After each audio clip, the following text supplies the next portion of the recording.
नमस्कार दोस्तों।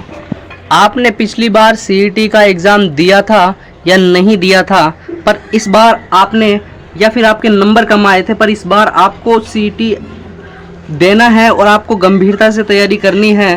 तो आपको है वो कितना स्कोर है वो आपका होना आवश्यक है, ताकि आपका किसी भी भर्ती में मिनिमम सबसे ज़्यादा मिनिमम पोस्ट वाली और हाईएस्ट पोस्ट वाली भर्ती में आपका है वो सिलेक्शन हो सके। तो उसके लिए आपको कितने नंबर लाने चाहिए। तो सबसे पहले मैं बात करता हूँ आपको ग्रेजुएशन वाली सीईटी के लिए। तो देखो दोस्तों, पिछली बार जो ग्रेजुएशन वाली जो भर्ती हुई थी, पिछली बार ग्रेजुएशन वाली जो सीईटी हुई थी, ठीक है, जनवरी महीने में हुई थी। तो उसके अंदर है वो आपको सबसे बड़ी जो भर्ती थी वो जूनियर अकाउंटेंट की भर्ती थी। जूनियर अकाउंटेंट में 5388 पोस्ट थी और 5388 पोस्ट में आपकी जो कट ऑफ गई थी लगभग 155 है वो उसकी कट ऑफ गई थी। 300 में से 155 इसकी कट ऑफ गई थी।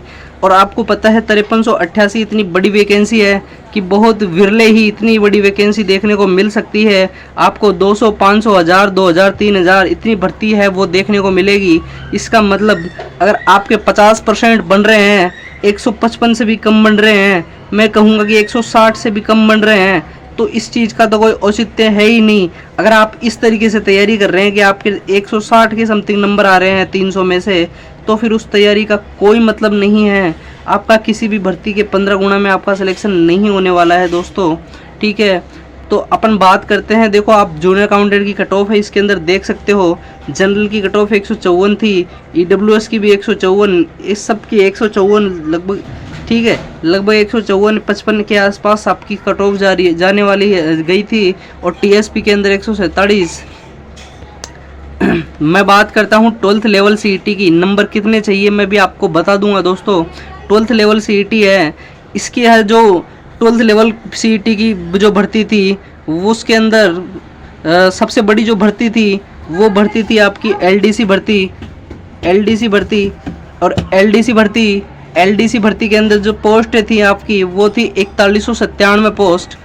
कितनी? 4197 पोस्ट, यानी कि सबसे बड़ी भर्ती आप इसको मान के चल सकते हो। और इसकी जो कट ऑफ है वो मैं आपको दोस्तों बताता हूँ। एलडीसी की जो कट ऑफ गई थी वो 180 कट ऑफ गई थी।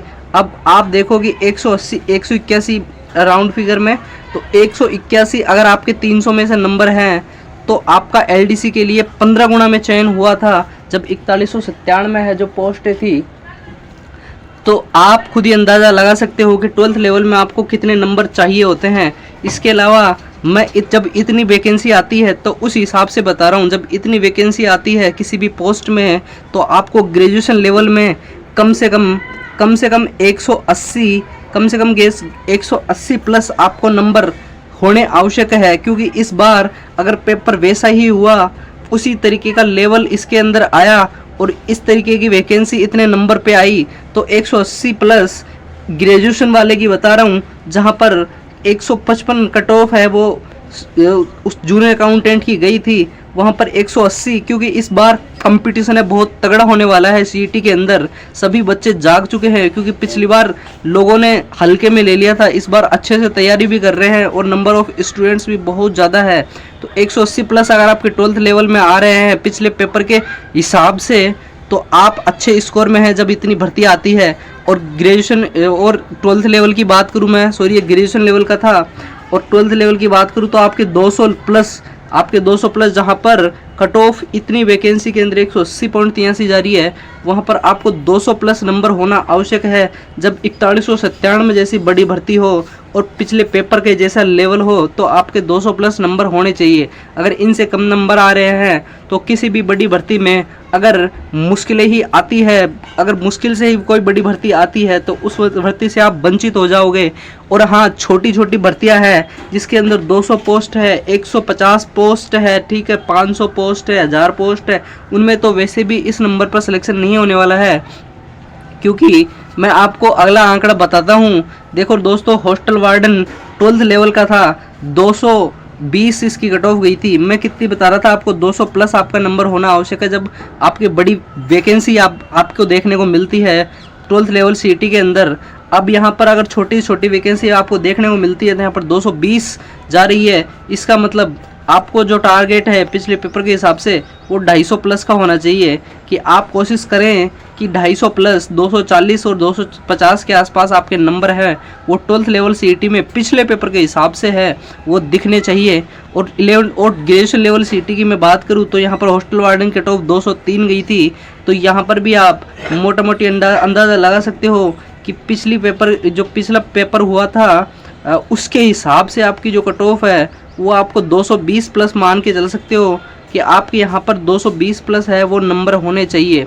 तो आपका किसी भी भर्ती के 15 गुणा में सिलेक्शन होने का कोई औचित्य है, वरना आपको यहाँ पर इस भर्ती में कोई मतलब नहीं है अगर आपके 200 से और 180 जो मैंने पहले बताए थे उनसे कम नंबर आ रहे हैं और आप बहुत अच्छी तैयारी करके अगर इस चीज़ का एक फ़ायदा भी है, ज़्यादा नंबर लेके आओगे तो ज़्यादा नंबर लाने का एक फ़ायदा है, वो क्या है कि आपका ऊपर से टॉप से लेकर लोएस्ट लेवल तक की जितनी भी भर्तियां है किसी भी सीईटी के अंदर उन सभी के 15 गुना में आपका है वो सिलेक्शन हो जाएगा। ठीक है, जैसे भर्ती नंबर 1, 2, 3 है, मैं मानता हूं कि इन तीनों के अंदर आपका है वो सिलेक्शन हो गया और मैं इसी रैंकिंग में मैं इसको जमा रहा हूं कि ये टॉप मोस्ट है, ये टॉप सेकंड है और टॉप थर्ड है। ठीक है, तो इसके अंदर आप तीनों के अंदर आपका सिलेक्शन हो जाता है। अगर यहाँ पर 15 गुना में आप सीबीटी में बैठते हो और यहाँ पे बच्चे आपका यहाँ पर सिलेक्शन नहीं होता है तो यहाँ पे जो टॉप बच्चे थे वो इसके अंदर चले जाते हैं और आपका फिर दूसरी भर्ती में सिलेक्शन होने के चांस है वो बढ़ जाते हैं। ठीक है, यहाँ पर भी नहीं होता है तो तीसरी भर्ती में निश्चित तौर पर आपका सिलेक्शन हो जाएगा, क्योंकि जो टॉप मोस्ट बच्चे हैं वो पहली और दूसरी जो टॉप रैंक वाली वैकेंसी थी उसके अंदर वो सिलेक्ट हो चुके हैं। तो ये सारी जानकारी थी दोस्तों। चैनल को सब्सक्राइब नहीं किया तो सब्सक्राइब कर लेना। कारण क्या है? कारण यह है कि मैं बहुत जल्दी ही आपको राजस्थान करंट अफेयर के लिए मैं आपको नोट्स प्रोवाइड कराने वाला हूँ। हालांकि इसका अभी टेलीग्राम चैनल मैंने आपको प्रोवाइड नहीं कराया है, पर बहुत जल्दी मैं करा दूंगा। मेरे पास इसके नोट्स है, बहुत अच्छे तरीके से मजे हुए नोट्स है, तो मैं आपको राजस्थान करंट अफेयर के बहुत शानदार तरीके से मैं आपको नोट्स बहुत जल्दी प्रोवाइड कराने वाला हूँ। आप चैनल को सब्सक्राइब कर लेना। तो मिलता हूँ किसी दूसरे वीडियो में। जय हिंद, जय भारत।